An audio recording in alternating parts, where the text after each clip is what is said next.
What's up, everybody? Welcome back to the Film Don't Lie podcast with your host, Colin King. I'm back again with Richie Haran and Reed. And today we got a couple more quarterbacks to look at. So we're taking a look at Ty Simpson, Carson Beck, Taylen Green, Drew Allar. We're also going to be looking at Cade Klubnik and Diego Pavia. So some pretty interesting quarterbacks, looking after Mendoza, kind of tell the strength of the class from there on. It's pretty weak class. We talked about it last week when we uploaded then about, we talked just a little bit about the whole class when touching on Mendoza, but um, yeah, we're just gonna hop right into this. Start off with what, Ty Simpson? Yeah, so we'll get Ty Simpson versus Tennessee in week 8. I'll highlight two good plays, two bad plays, and just like a play that you expect a high-level quarterback to make at the NFL. That's what we're going to do for every prospect here. And then I'll finish off with just like an overall assessment on Simpson. So here, first we'll start off with one of his good plays here. So before this play starts, this ball, it's a go ball to Ryan Williams here versus a top 40 prospect in this draft, actually, Colton Hood, a corner from Tennessee. It's just press man at the bottom of the screen. You'll see this safety will come down, and Simpson's eyes immediately go there, and he takes a shot here at Williams. So I'll let this play through here.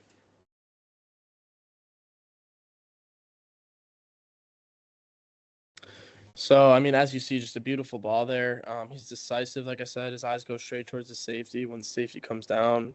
Great touch and accuracy, and his footwork is good, too. I'll let it play from this angle, and then I'll let you boys talk about it here. Yeah, and I'll say in the NFL, there's a ton of shotgun toss action. It's become a really popular play in the NFL. So being able to have the mechanical strength to roll off of that new play action style. It's kind of a new thing for teams. This has really only come out of offensive playbooks in the last 2 or 3 seasons. He seems really comfortable with a lot of the complexities that Alabama throws at him. Yep. And to have that mechanical strength and to have that, that footwork down already, it's going to help him adjust in the NFL, where you are going to be spending a lot more of your time running more committed play action fakes and running a much more diverse look of play action fakes versus, the very small amount of play action, actual different play actions you'll see in college football. It's good to see that he's comfortable in that. Yeah, I like the decisiveness for sure. I like the taking a shot. We've seen Ty Simpson before. He is willing to take shots, and that's something that you can definitely maybe push or prop him up on because he will take those shots. He's not afraid of it. And he definitely recognizes, like you see, exactly how you said, right when that safety comes up. I mean, he's in a motion that wide receiver out. The safety's going to come right up just a little bit, bites, and then he's already beat him. And just able to beat Colton Hood there, which that's an NFL corner. That is a first-round corner, more than likely. Yep. Ryan Williams obviously didn't have a great season, but that is a good showing that he's going to test those corners. He's not afraid of it.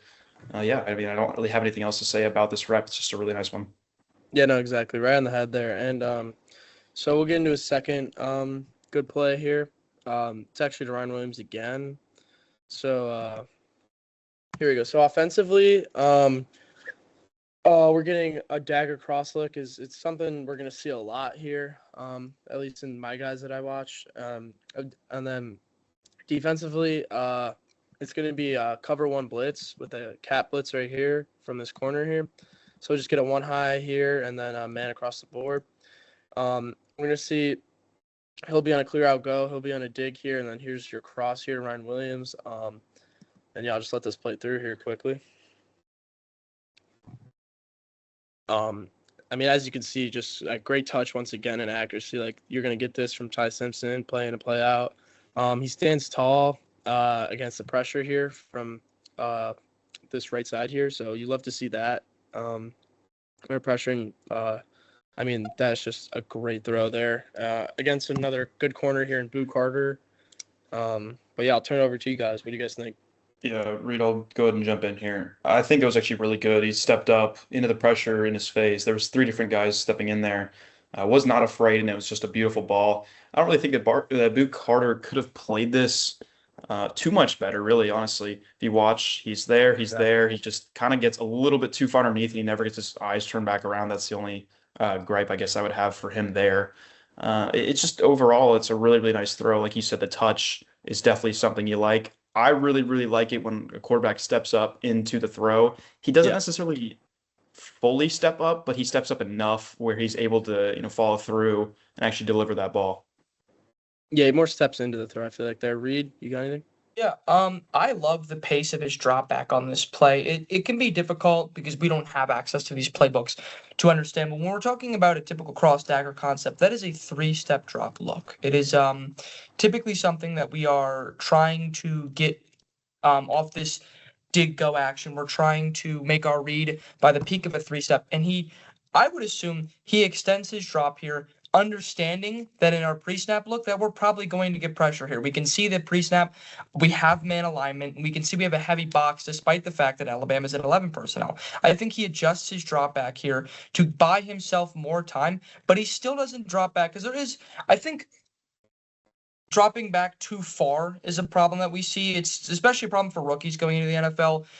The further you drop back, the worse of an angle you give your offensive tackles to head up against defensive ends, because ends can just keep pushing horizontally back and tackles can't really get hands on if the quarterback keeps dropping back. It was a big problem with Patrick Mahomes' game, actually, when he was very young. And I think Ty Simpson has a really good idea of where he needs to be in the pocket to make the throws he needs to make. He's got a really good sense of tempo of how a play functions and how he can adjust that based on what he's seeing pre-snap. It's something that it's kind of high level, and I might just be going out on a limb, but typically I've seen a lot of plays like that, and the way that Simpson paced that out is not usually how you would see a college offense run that kind of play.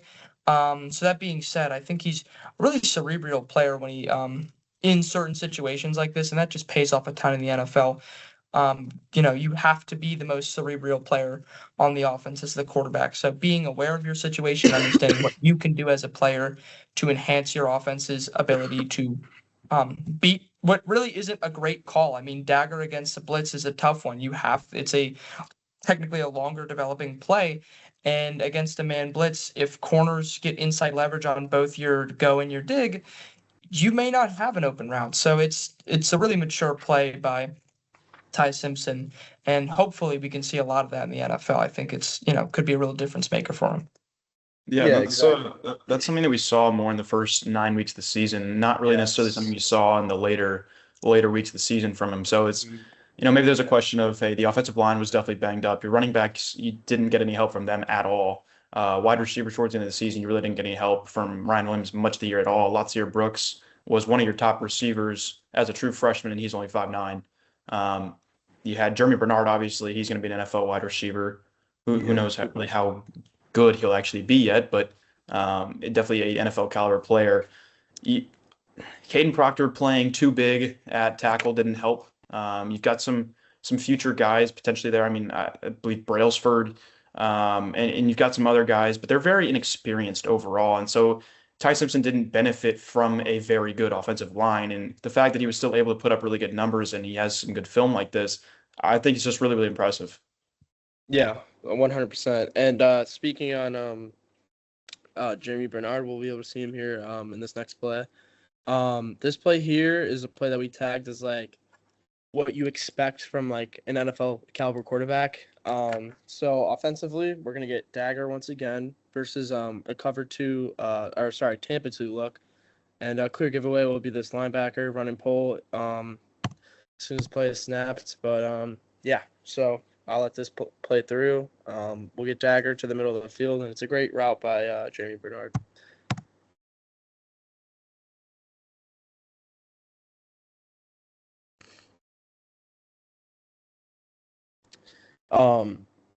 Yeah, so I mean, this is a throw in a concept that is expected to be made at the NFL level, and I mean, you love to see Simpson be able to make this throw and execute this concept.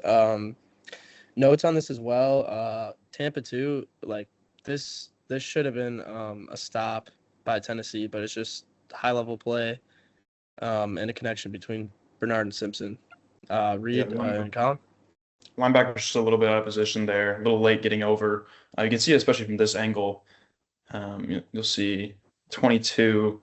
When he turns to run the pull, He goes a little bit far back because he's following that tight end there. He drops back, realizes, hey, Bernard's coming over, but he's too late.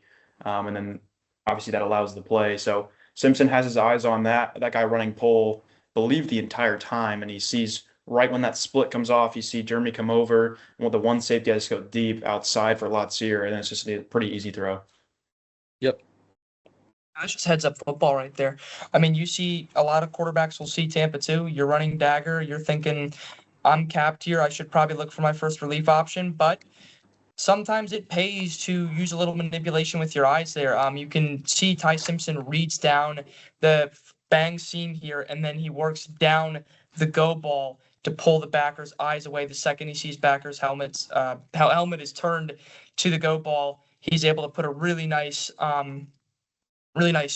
ball right into the pocket of the in route right there. His pocket movement's also really solid. He never seems too jittery. Tennessee brings solid pressure here. It's not the cleanest pocket, especially when he's rolling into this throw, but he keeps himself in a position where he's always willing to throw. It's such an important thing to me, that quarterbacks remain in good positions to throw no matter what part or no matter where they are in the pocket, because you don't know when things like that are going to break out. You don't know when a linebacker is going to mess up something he should be all over. And because he's staying calm, he's keeping his feet even, he's keeping his shoulders pointed to the middle of the field, he's able to deliver on a throw that really shouldn't be there, but having that awareness, having that patience, I wouldn't really call it anticipation, but having that patience to see things out before I start panicking, that's something that we like to see in NFL quarterbacks. I'm not going to gush over it too much. This is a throw that is expected of an NFL quarterback to some extent, maybe not against that exact coverage, but this is something that is pretty routine for a lot of NFL quarterbacks. Dagger is a very popular concept right now. And to show proficiency running that concept, in the last play, he didn't actually read the dagger. He threw off the inside cross. But to have that flexibility where I'm not just reading the dagger, but I'm also aware of how the defense is interacting with the other options in my play is really important too. Some college quarterbacks kind of tunnel down on the two route read they're supposed to make, and to have someone who is willing to abandon but also stay true to that 2 route, 3 route concept when necessary is again another sign of strong developmental ability from him, or strong processing from Ty Simpson. Yeah, exactly. And so now after the expected and the good, we're gonna get into the bad here. This should be a set and escape concept where he just takes one step in his drop and just instantly rolls to the left. This you'll be able to see the arm strength here, but he gets a man open deep, sets his feet, and it's just a little overthrown. I mean, it's a little nitpicky, but it's a throw that if you want Ty Simpson to become that quarterback at the next level, this is a throw that you'd like to see him make. Once again, set, and then the escape here, sets his feet, fires, and it's just a little overthrown with separation behind the defense. Guys? I don't really hate this rep, honestly. I mean, obviously it sucks that it wasn't completed. He doesn't have much time watch the rollout here. He'll roll, and you see stuff there, and that's maybe a 2-second window to fire. I don't really hate it. I like that he's going to take the shot here, truthfully, because I feel like he might. I can't see if there's a defender underneath there. He could have just dumped it off underneath, but he's going to strike downfield, and at least attempt that. I like the aggressiveness for sure. But I mean, I can definitely see what you're saying, though. He does have time to set his feet and unload, and Latsier is behind the defense just because of his speed. So yeah. Upon review, set and escapes aren't that popular in the NFL. You're probably going to get more bootlegs. So luckily, this kind of action isn't going to be, too regularly run from an NFL perspective. I think he does a really good job of getting his feet set quickly when he clocks that there's pressure going to be coming right in front of him. Though, again, your feet are set. NFL windows are really tight. This is going to be something that you're going to want to capitalize on. if this is a situation in the NFL, and you can't capitalize on the space that you're getting, this is going to be something you look back on at the end of the game and say, wow, if it was like 3rd and 8 and we got that, we could have kept the drive alive in a league like the NFL where the average, differential in points is less than 3 per game. So it's very difficult to those kind of situations that can change games. You would like to see that from him, especially since it's not the most heroic throw. This is expected of like your average NFL quarterback, and that just shows you the divide between the college game and the NFL game. That's something that we would consider a really, really good highlight in college, is something that NFL quarterbacks are expected to do at least half the time when the situation like this and the separation is presented to a quarterback. I think this is something that can be worked on. I mean, Ty Simpson is still, I don't really think drafting a quarterback at 21 or 22 matters as much. We've now seen guys like Sam Darnold and Daniel Jones well into their late 20s show great developmental progress. So this is something that I think is going to have to come with him in his game. This is going to be something that he's going to have to work on. It's going to have to, it's going to be a multi-year process. These are tough throws to make, but the the confidence to take that shot and the understanding that that's an open ball, I can take that. He postures himself well. He just can't finish the play, which sucks, but it is what it is. Yeah, 100%. And it's a bit nitpicky of a play. This is a very good game from him, but here we'll see a bad decision, one of his very few that he has. We'll just get split zone boot going to the right here versus a cover 1 robber look. You'll find James Bernard finds his way open, but he doesn't take it. Simpson doesn't. But yeah, I'll just let this play through here. So you get the split zone boot, and he comes back to the middle of the field to Cuevas, and just a really bad decision. You really want to see him just throw this ball away. You got nothing. Situation 2, they're up 10 with 6 minutes to go in the 4th, and you have the ball on the 10. The interception here is just not what you want at all. And I'll let this just play it through one more time. And I feel like the design should be to look for Ryan Williams there. I think I don't know who he's matched up with there. I can't see it. Maybe Hood. Or at the top of the screen here? Yeah. Because, I understand he doesn't have much separation, but it's a lot better a better look than throwing to Cuevas back across your body. It's definitely not a great rep. Obviously, I don't want to overblow it because it's just the one play. Didn't result in anything bad. Obviously, they win this game, I believe. But it's just not, Either way, he's going to go back across his body there once he decides to roll. I just would have liked to see him maybe sit there. I assume this is a design go back, if you will. I got you. Just an immediate rollout here. Is that what it was? Yeah, it's a split zone boot. Okay, gotcha. Yeah, so it's an immediate rollout. Okay, yeah, throwing back across wouldn't be a good decision either. So yeah, just throw that ball away. Though, you would like to this is just never going to be open here with the tight end Cuevas. Number 1, I don't know who that is. I don't think it's Ryan, but he does come open here. There's a window to throw this ball, but obviously the ball's already out, and just not a good overall decision. You'd like to see him throw that away, like I said, but Reed, you got anything? Yeah, there's one rule that when I worked at quarterback camps, when I worked to help do some assistant quarterback coaching stuff, one of the major rules of any kind of what we call a rollout, a set and escape, any kind of bootleg, any concept where we are planning to throw the football outside of the pocket is beyond 2 seconds, you never look back across the field. It is too crowded and the angle is too bad for you to get enough power and to get a clean read on what's going on in the middle of the field. Sometimes you just need to throw a ball away. I'm not a huge fan of calling a bootleg on the short side of the field because it doesn't really give a lot of time for your quarterback before he's at the boundary to actually make the 3-level read. To me, I think this is just not a very well-designed call by Alabama. I hope whatever NFL team takes him doesn't put him in a situation like this where he really doesn't have anything but outside of this little sweep option from his receiver. That's really the only way. That's the only place he can go with the ball. In the second that receiver turns his shoulders, he's not available. But you don't go. I've seen countless time and time again rollouts that go on for a little bit too long. Quarterback thinks a window's open. in the middle of the field, they throw it, and then a backer who comes out of nowhere picks it off. It happens too many damn times, and I think it's something that just you need to address immediately. Whenever you do, you cannot play hero ball like that. You cannot be trying to force throws in the red zone. You don't only get like 4 or 5 red zone trips, if that, a game in the NFL. So if you're throwing turnover worthy balls there, you're killing drives, and you can't really afford to kill drives in the NFL. This isn't college football where you can get, bailed out by throwing 8 or 9 screens a drive. You have to earn every completion. So something that it can be fixed on pretty easily. Just better play design and just a good reminder. Yeah, exactly.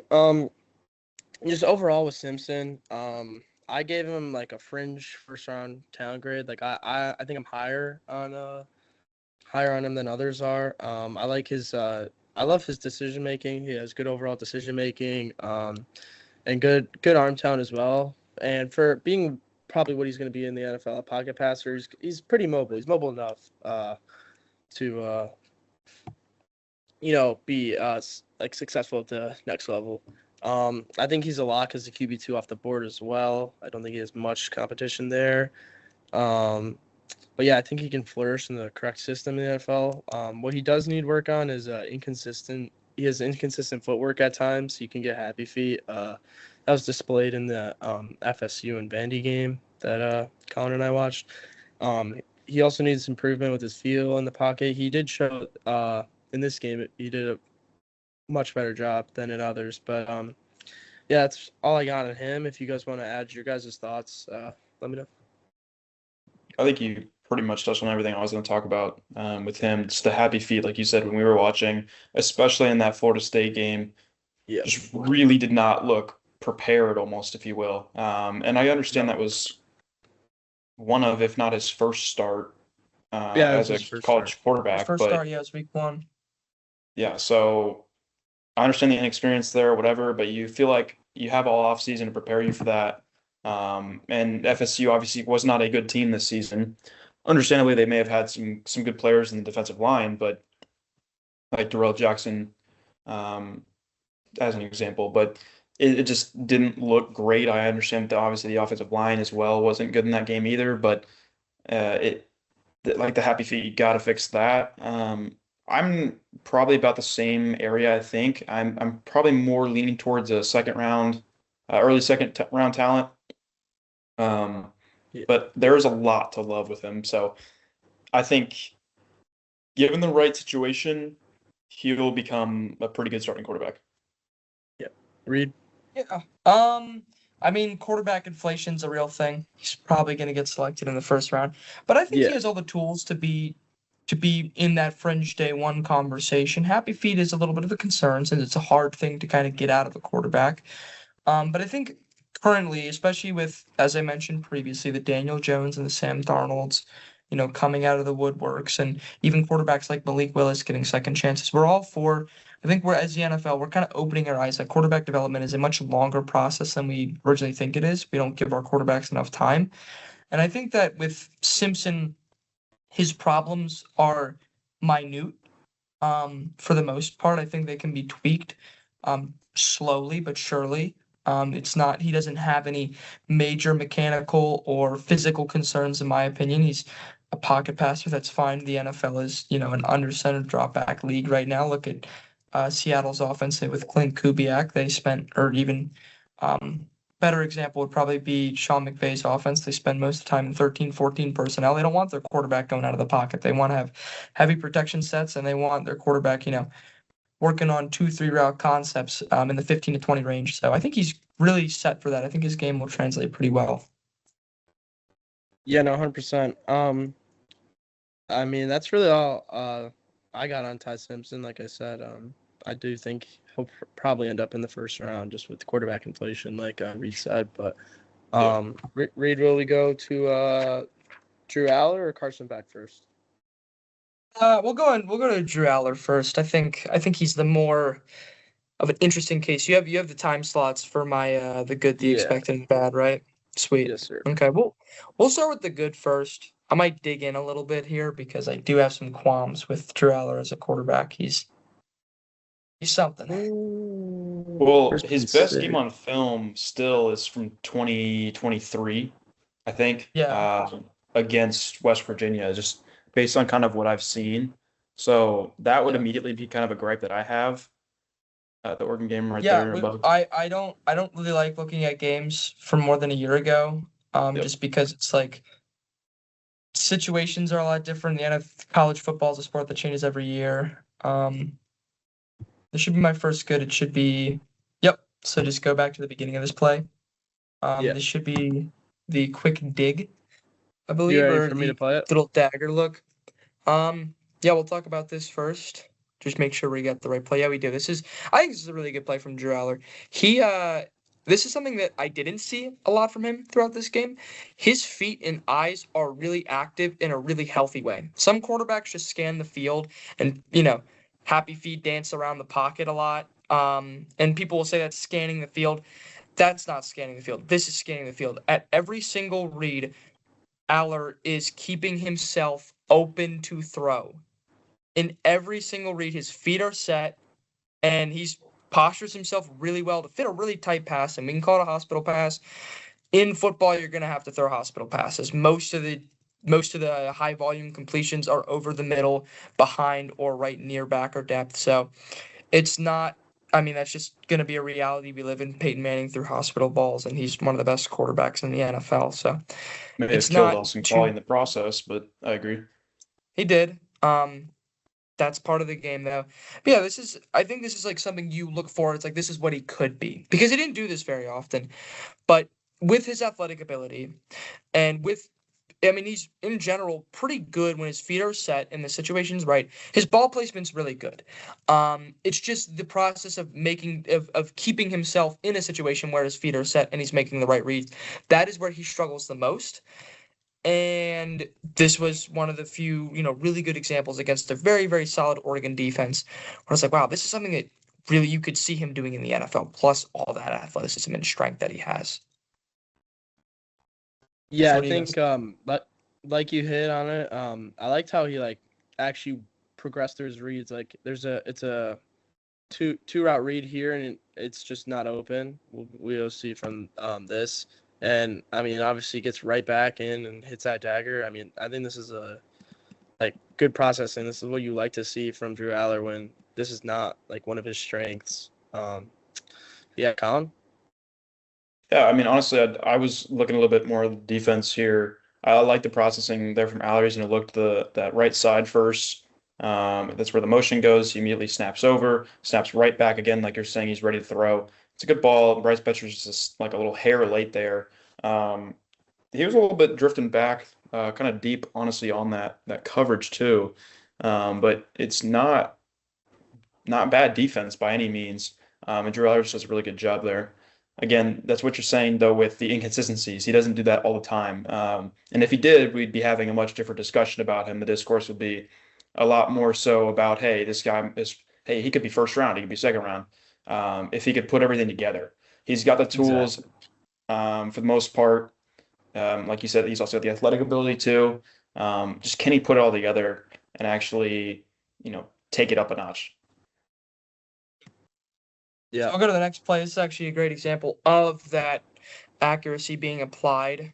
Um, this is going to be off just a lead zone play action look, and it's a really good ball. There's not a lot schematically I'm going to talk about.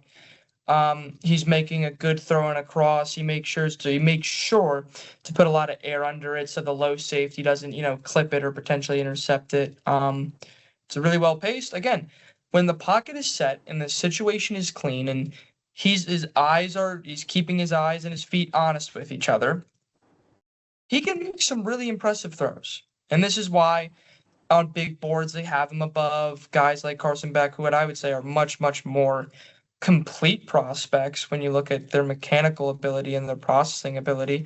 It's things like this where it's like his arm talent it can go to the moon. It is something that she can stretch a defense anywhere out on the field with that kind of arm strength and stands tall in the pocket. He has the stature. Sometimes you do question if he's, you know, trying to actually stand tall in the pocket or if he's looking for rushing lanes. I think with Allar, we're going to find ourselves not really seeing him get ample starting time until 3 or 4 years down the road. But you look at plays like this and you say, hey, I know quite a few quarterbacks in the NFL who can't make that throw. And there are quite a few NFL quarterbacks who cannot make that throw, especially not consistently. And the fact that he's doing that at this point, it gives you hope. Yeah, and I mean, I would just like to add, like, this is a 45-yard throw that he just, like, it's like a flick of the wrist for him. Like, Yeah, it's a you can see the arm strength with him. Like, he's I feel like he's got so much untapped potential that, like, with the right, like, once again, with the right team / coaching, like, I really think in 3 to 4 years, like you said, Reed, like, he can become a guy. He's got the tools for it. He just needs to put everything together at once. And, I mean, in the bad plays, too, we'll be able to see, like, where he's going wrong right now. But, Colin? Yeah, I think this is actually it's a nice route for sure from number 5. I'm not actually sure who that is. Clearly you can see Thieneman is playing on him, but the deep safety there, Kingston Lopa, this is a reason he didn't play more in the rest of the season. He gets beat deep, and he's supposed to be deep. And it's why he didn't play that much, like I'm talking about. He played against this Penn State team the year before in the Big Ten championship as a true freshman, and he did not play much as a true sophomore. That is why he also transferred to Cal. I'm not going to try to dunk on him because I think he's a very good player. He's a 6'5" safety with pretty dang good athletic ability, but he's just in the wrong place here. And even though Thieneman kind of does get routed, he's going to bite a little bit on that inside move, and then it's just free. You can see if he's got the tight end there, number 85, he's got that completely closed off. There's nobody there. You can see Finney's got the bottom wide open. So I don't really know where Lopa's looking. I think this is just a really good job. Also, Allar manipulating with the eyes too. I believe he kind of looks this off a little bit as well. He's going to look far right, and then he looks and snaps back. I don't really know if that's enough time for him to, if Lopa just was looking at the quarterback and he just lost kind of track of where he was. But I think he overplayed a little bit there more necessarily than that it would be on the fault of Thieneman. I think this is a fantastic throw, though. Like you were talking about, effortless, the flick of the wrist. That is another play where, hey, he puts it together. It obviously is a nice route as well from his wide receiver, but it's a really, really good touch on the ball and good decisiveness. I like it. Yeah, 100%. I'll go with the expected next. I think a play like this that we're going to see is what we are probably going to see a lot of out of Allar in the first couple of years. This is going to be a power option read with the jet coming in as the outside man. And Allar here does a really good job getting downhill quickly. His rushing ability isn't that elusive. He's not a Lamar Jackson. He's not going to, make 8 guys miss while he's still in the pocket. He's going to get downhill and he's going to push the pile. I'm not saying he's going to serve a Taysom Hill-esque role, but I would not be surprised if whoever drafts him, maybe we see him get a lot of reps in kind of gadget formation, gadget style plays. He is a good athlete and he's good at getting downhill and pushing the pile. In general, it pays to have everyone on your offense as a run threat. The defense doesn't have the box or the numbers and box advantage anymore if your quarterback can run the ball.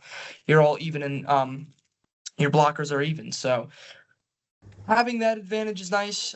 Again, I think when you're talking about Allar as a prospect, you have to look at plays like this and say, yeah, this is probably what his workload's going to look like very early until teams are really confident that they can have him drop back, more than a couple times a game without there being a sack or an interception. It's not flashy, but it's just a showcase of like, hey, whoever drafts this guy, expect on the 3rd and shorts, the 4th and shorts, this guy's going to get out here and things will get creative. I'd like to see him on like maybe a Chicago Bears roster, maybe Baltimore Ravens, a roster that probably not the Ravens, sorry. Maybe a team like Chicago that really likes to open up the book when it comes to their weird formations and a lot of their odd shifts. I think they can make a lot of use of an athlete like Allar, or maybe even Indianapolis in that case. So I'll let you guys talk for a bit. Yeah, I mean, it's 3rd and 2. You got to have it here on this read here. And, I mean, I don't know who this D lineman is Mateo. here. Mateo So it's a clear whiff. Yeah, he gets in the backfield. I mean, Allar just quickly sidesteps him and used his power to get the first down. I mean, that's really all I got. It's nothing crazy here. It's not flashy, but it's like that's a great play. Like you got to have it there on 3rd and 2. Colin? Yeah, I'd just say it's a winning play. I don't really have anything else to say about it. Just a bad play there for Mateo. Another reason that he didn't end up declaring. Early season production wasn't the greatest. But yeah, like you said, winning play. I'd love to see that from Allar. Shows a little bit of his athletic profile. And yeah. Yeah, exactly. Very well said. Here's going to be a bad play, right? Bad.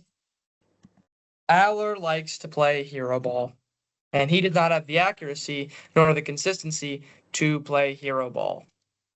This is just a pretty good example of that right here. I mean, this play is covered. There is nothing open here for Allard. It's supposed to be you have jet action, or actually jet counter action, with a throwback screen. Oregon's all over it. You need to get out of the tackle box and throw the ball away. He tries to hold it out. He does successfully overthrow the defensive tackle, which is already kind of a head-scratching move. Your tackle's right there. He's either going to get the TFL or he's going to pick the ball off. Throw the ball away. You were looking at it for 2 seconds. There is no reason to take that kind of shot. It's early down. This is just a head scratcher. He thinks that he has to put, I think a lot of the times, and we'll see it in the second bad clip, he tries to force passes on early downs that don't need to be forced. It was a 1st and 10. They lost 8 yards. That's a drive killer in the NFL. You lose 8 yards in the first play, you have, I think, a 18% chance of getting the next first down if you're losing 7 or more yards on the first play. So you cannot fall that far behind, especially with the way defense has been playing currently in the NFL. You can't be making boneheaded decisions like that on crucial downs, or not on crucial downs, but on early downs. Yeah, I mean, sorry. You got it. Props to Amari Washington for getting out there. It's just play recognition. But again, it's not even blocked well either by the 3 offensive linemen that are out there. So I don't understand the rationale in throwing this here. If anything, you get out of the pocket there and you throw this ball away. It's just that's the right move here. There's nothing open. Don't force it. That's one of the number 1 rules of a quarterback. You don't want to force a pass into, especially something behind the line where it's pretty well played. So I don't get the rationale at all. Again, having to float it over a defensive tackle, it's a weird play. And then Bryce Betcher is also going to be there to clean it up. And he's just going to run right past an offensive lineman, by the way. So I don't like this at all from Allar. It's another thing that you're just talking about, the inconsistencies. It's just, I'll continue to say that every single time that I watch him, because it truly is just the inconsistencies that look so bad. Yeah, exactly. I don't got much just on this play. You guys already got everything. Just want to see him just throw this in the dirt, like whether it's Singleton here or getting it just before the defense lineman. Just throw that ball in the dirt, throw it away. Just incompletion, live to fight another down. You don't want to go eight yards behind the chains like Reed said. But yeah, that's all I got. Reed, second bad play here. Kind of a similar story here. It's the game-losing play. It would be pretty disingenuous of me to not talk about this game and not talk. Yeah. Or talk about this game and, not talk about this play. It's hero ball. Good old-fashioned, trying to force a tight window on 1st and 10. You win with a score here. I believe Penn State forced Oregon to kick a field goal on the prior drive, meaning that if Penn State were to score a touchdown, they'd win the game. This is a crucial moment. You're going to get plenty of moments like this in the NFL. And you just have to sit and question what the thought is here.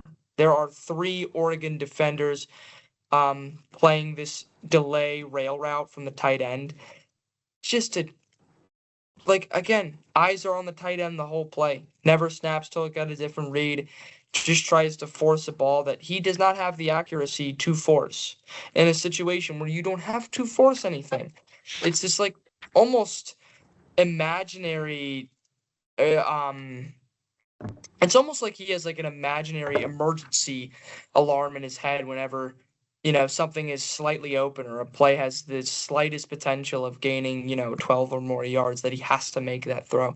He just needs to take his foot off the gas and slow the game down a little bit. I think he just panics sometimes and forces passes that were never remotely there in the first place. Protection is fine on that play. You have time to assess and read things, and if worse comes to worse, you can just, roll out of the pocket and throw the ball away or try to do something with your legs, which he's pretty solid at doing. So it's almost like he doesn't want to use the strongest aspects of his game when they're most available to him in short yardage situation, or sorry, in a short field. That's when that's when you want your quarterback to pull the ball down and run it, is when they're, 25 or 20 yards away from the end zone. Space is tight, so a quarterback that can threaten that is really important to have.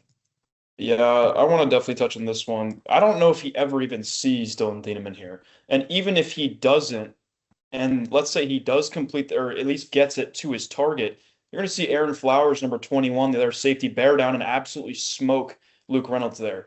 I don't like the decision at all. I've watched this play several times, and I am still confused about it.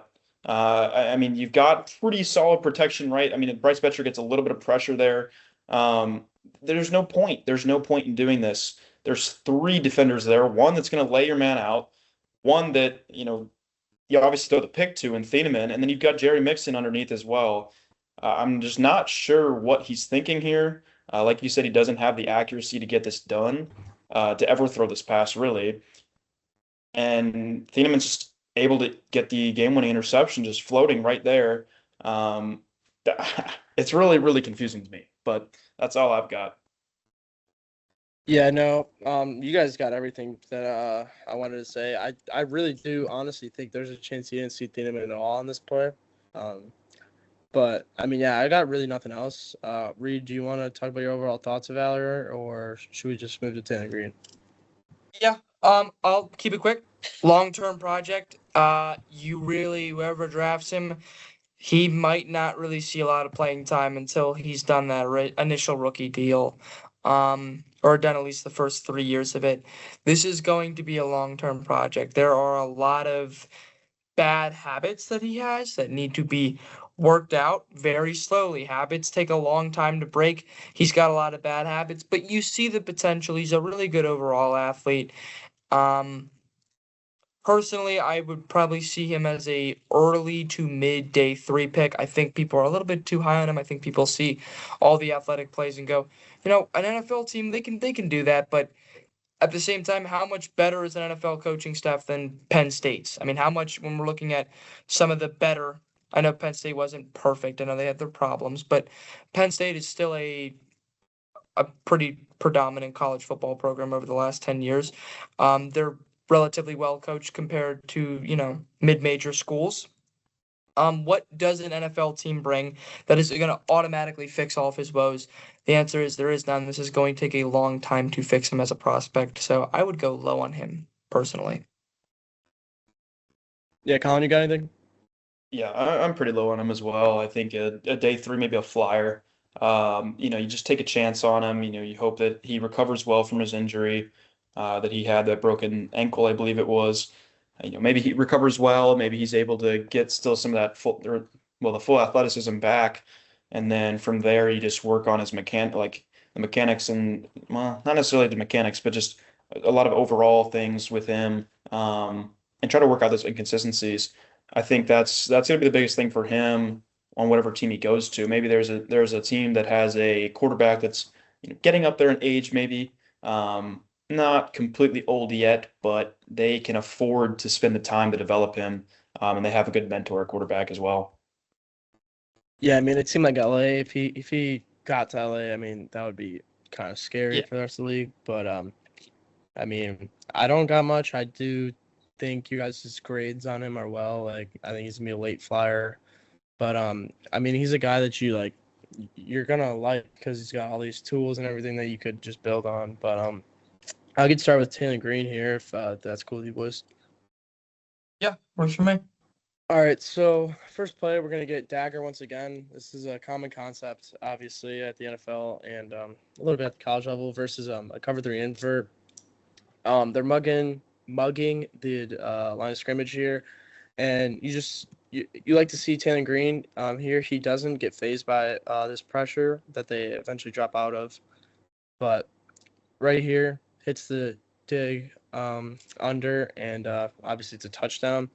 You like to see that he doesn't panic because he gets pressure off the right side here. His feet stay steady. It's a great layered ball.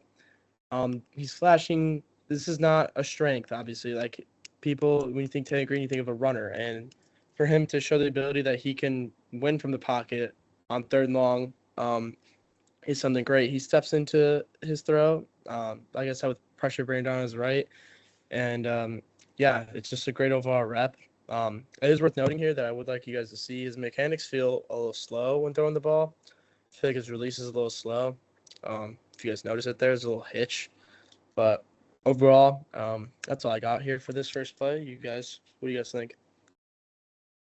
Yeah, his body rotation can be a little slow, and I do think that is a genuine concern that will take a bit to work out here. But it's a well-placed ball. He recognizes it really quickly. He doesn't feel panicked. He does levy himself into an open throw. Sometimes you notice in like college and young NFL quarterbacks, they get excited when they see those big spaces in the field, and they can sometimes rush things or their overall mechanics can fall off a cliff a little bit because they get antsy. They see that big play opportunity, and sometimes it just doesn't. It can lead to an incompletion or the play not really generating as much as it could. Taylen Green is pretty calm throughout this play. He notices a touchdown potential play that is there, and he doesn't panic. He doesn't, get ahead of himself. He stays honest to his read the entire play. So I love it. Yeah, I mean, it's just showing that too, like he can win from the pocket, like I said. Like it's just a great overall rep. I'll go into play 2 here. A good play. It's actually gonna be 2 plays in 1 here. We'll be able to show the rushing ability. So first play, we're gonna get a little power read, inverted veer, and we know it's a power read because this guard here is gonna pull. They ran a bunch of option game here with Taylen Green at Arkansas, especially in this game. He had around 17 touches, but makes a good decision with the ball and shows that speed that he has. He's a really powerful runner, strong, powerful runner. And I think he's a better runner inside the tackles or just like inside the numbers as well. You want to keep him getting downhill rather than trying to beat guys outside with speed and acceleration. It is worth noting I want to show here his acceleration. Like it's good, but when you think Taylen Green and you saw that 4.3 speed that he had, like I just don't think that's a 4.3 speed level acceleration. But Reed? Yeah, I'll agree with you there. I mean, he's definitely best utilized downhill. It's how most of like the taller, lankier quarterbacks that are very mobile are good at doing. I think that you're probably not going to see a lot of power read stuff in the NFL, especially if he's getting reps as a starter. Maybe they may use him as a gadget guy for his first year or two. I think he could fit into that role pretty well. His speed is that 3 points that 4 point. What was it? Was it a 4.3? 4.3. Sorry, that's a 3.6 almost. No, yeah, 4.36. 4.3. Or is it 4.6? No, 4.36. Yeah, the 4.36. Sorry, I got him messed up there. That 4.36 is a top speed. That's not a speed you're going to see him play at regularly. Unless he's breaking open and the defense just completely blows their run fit. He's got the speed to break away there. I mean, if he's gone, he's gone. But how many situations is he going to be running downhill and he's going to blow by the defense? I don't know if there's going to be a lot. This is good stuff. He's decisive. He's good at playing the option. I think NFL teams should incorporate the option more, especially with their young quarterbacks that they're letting sit, letting develop. They should, incorporate those aspects of their game because it's, they're very good at it. If you got a player who's very good at something and you're not using him, that's just kind of a waste of a player at that point. So I hope whoever the team whatever team, goes out and makes that selection for Taylen Green, utilizes his ability to run, whether as a gadget or if he's getting starting reps. Do you like to just see a team incorporate that into his game? It's a key part of how he plays. Yeah, and I'll touch on him real quick. I think he's probably going to be a day 3 guy, I would assume. Maybe he gets day 2 late. Maybe the team takes a flyer there. The speed, I think, is a little overblown, the combine speed. These players they're shaving down weight just to make a time. And I think that obviously the NFL front offices know that. So they're not gonna see like, okay, he was at this playing weight and then he drops 10 pounds, for example. I don't know what he was listed on the Arkansas site versus what he weighed in at the combine, but it's something that they obviously are aware of, and they know he won't be consistently playing at a 4.36 speed. He's more probably like the 4.4, maybe high 4.39 ish. He's fast. He's got nice acceleration, whatever. But if he's shaving off 10 pounds just to run, let's say whatever time faster, it's not really that impressive. No. And it's one of these things I think, again, you touched on, there's not a lot of power read in the NFL. I believe you saw with Jalen Hurts a bit more of that, right? With the kind of RPO option, the RPO and stuff like that. I think that honestly, one of his better fits would be with the Eagles, considering how they run their offense. They don't necessarily, but then again, their weapons are they're kind of going downhill a little bit there with their overall weapons and their offensive line. So I think their scheme doesn't necessarily ask a whole lot of their quarterbacks, and that's something that would probably fit Taylen Green a little bit more, especially early in his career at least. If he's going to sustain a longer career, that would probably be somewhere I would slot him in at. Yeah, I agree. Just another play in the good category. This is the play after this long run. It's just split zone option here. He just makes a good decision with the ball and scores. Nothing crazy to highlight, but I really do like what you're talking about there with the Eagles. I think he would honestly fit well in that offense. But at the end, I'll give my overall thoughts on Taylen as well and get more in-depth analysis of what I think he is. So we'll start with the bad here. His in-pocket mechanics needs improvement, as we'll see here. He'll look left here and then come back right. Take a look at the footwork here on this next play, but he just gets happy feet. He's not calm in the pocket whatsoever here, and that's just not something you like to see. And so you can see there. And I want you guys to see his first step is just, I don't like it at all. It's just like, yeah, it's wonky. It is wonky. He gets happy feet, and then obviously he does get back to his tight end here, but he kind of almost shies away from the throw. He doesn't follow through here. If you'll look at it again, he's also picking up his feet weird. He picked up his back foot really weird and kind of crossed it back over his other leg there. I thought that was a little odd, but he doesn't lean fully into the throw. He just kind of I don't know. It's a weird. I don't really know what to call I get exactly what you're saying. He's just like I don't know how to put a word to it, but I had talked earlier about how Ty Simpson is very good at keeping himself in a position to throw at all times. This is like the polar opposite of that. He is almost never in a good stance to throw. His feet are kind of at this awkward distance where it's hard to generate power. It's hard to generate a solid base of accuracy. His shoulders are kind of all over the place this play. It doesn't really keeps his body open. The throw isn't well followed at all. It feels very panicky. Doesn't really assess that the tight end is open. He just throws to the tight end. It ends up being completion, but he doesn't have the ball long enough to look at the tight end and say, that tight end is open, I'm willing to throw there. It's felt like a panic play. And luckily, it's a completion for about like 9 or 10 yards. In the NFL, though, you cannot throw to someone blind. You need to make sure they're open first and then react. In this case, it almost felt like he was just panicking. He says, oh, my tight end's running a 5-yard stick route. Okay, I know he's going to be open. That you can't do that in the NFL. That's how pick sixes happen. So, exactly. A little bit of a head scratcher. This next play it's going to be another option, but I'm going to highlight on how I don't like exactly how Colin was saying. Shaven, I don't think his game speed matches his combine speed at all, and you'll see it here on this play. So he gets an option, and just like you don't like to see that acceleration right as soon as he pulls, like here, those first couple steps, that's just bad acceleration. Like it's just not what you want to see in a quarterback that primarily wins with his legs. And yeah, just like I said, that combine number is definitely lying to you. Nice Yeah. little targeting call there. Yeah. This was actually not. I just realized that is not a zone read. That is a direct QB run call. That's just nothing really big to notice there. Because you notice the right tackle does not leave the edge open. He just walls him in. A little But QB like at wrap. the end of the day, it's like it's hard to talk about Taylen Green because Arkansas runs an offense that's so vastly different than any NFL offense.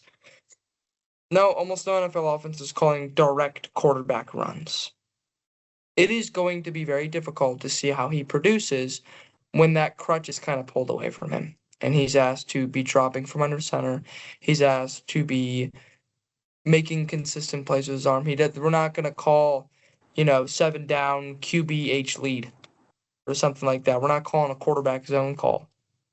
Where if you're running the ball, you're either doing it off an option, maybe once the drive, or you're doing it off a broken play. So my biggest concern is just the change in offense. College offense is already so radically different from NFL offenses, like already, and it just doesn't help when your offense looks nothing like an NFL offense. I think you can adapt. I had the same problem with Jackson Dart last season, and Dart ended up being a lot better than I thought.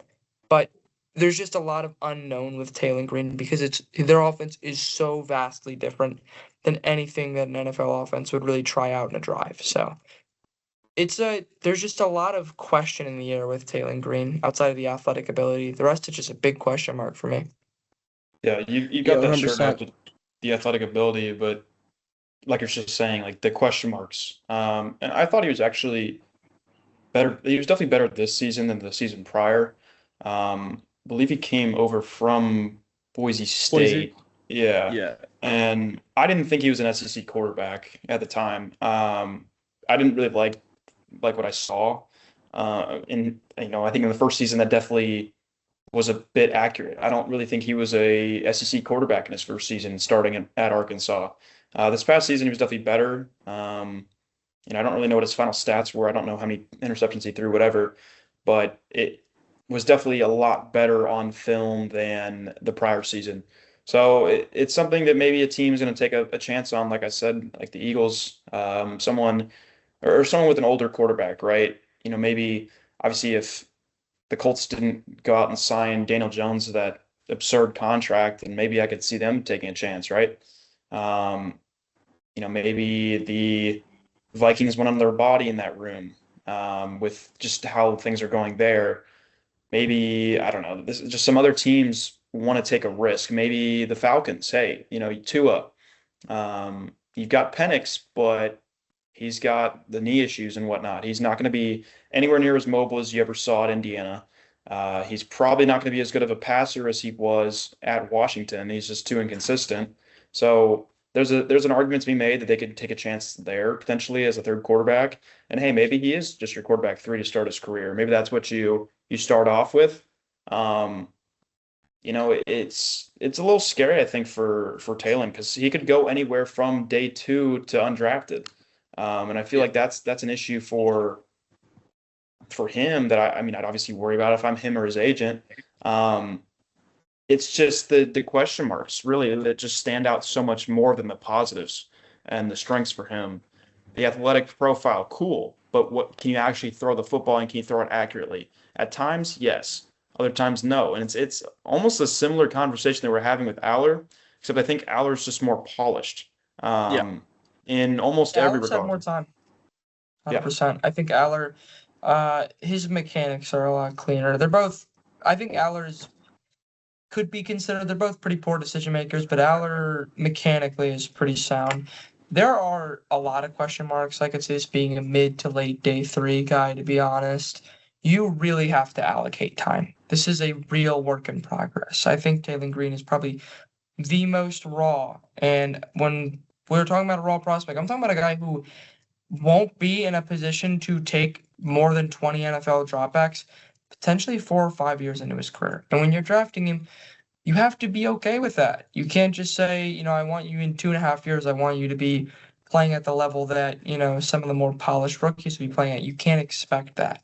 If you really want to buy into this, you have to got to give it time to flourish. And I'm afraid that a Yeah, lot of NFL teams are just too impatient for that. yeah, 100%. I'm gonna show one more play here. You'll see this is probably the worst play of all of these. You'll see just bad footwork again where he does that little pause step that to open his drop back, and then he sets his feet and just has bad mechanics and sells this simple, easy throw. Like, obviously, I don't know if this is the best decision here, but we'll be able to see from this side his footwork. It's just a bad rep overall. And he just sells what would be an open receiver here for the most part. But, I mean, after you guys comment on that, I'll just give my closing thoughts on him, and then obviously you guys will be able to as well. Yeah, I mean, I think I already kind of said everything I want to say about Taylen. Yeah. Just a work in progress and less defined, less polished than Allar in almost every way. And that's not to say that Allar is amazing, because he's not. So we've already discussed him and what his issues are, but I would be kind of wary of drafting him, but I think that a flyer could definitely be used for the right team. Yeah, exactly. I'll just close out here on Green. So I think he's a solid overall runner, very powerful. He's better going downhill. You do like to see he does have a lot of room to grow. I don't think he's got as much room to grow as how we're talking about Allar, but he really had a high octane offense here at Arkansas as well. But the bad is as follows: he stares his receivers down.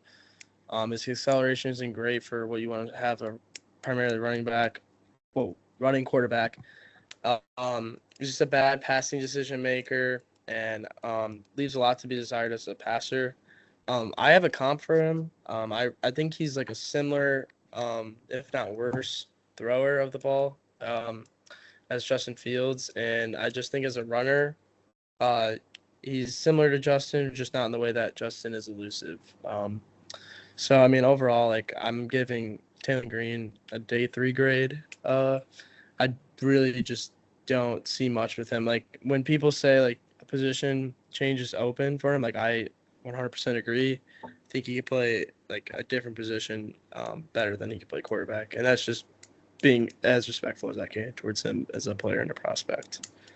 You guys got anything? Yeah, I think some of the stuff with the position changes overall is a little bit overblown because you see an athletic guy and you're like, oh, okay, let's move into this position. I'm not saying that obviously you're wrong in any way. I think there is definitely that's open, like that, there's potential for him to switch positions. It's just, I guess you get him in that room and you see what he can do. Yeah. That's the only way you can do it. That's the only way you can experiment with it. Just figure it out in camp. And if it doesn't work out, again, that's why you're taking probably a day 3 pick. Yeah.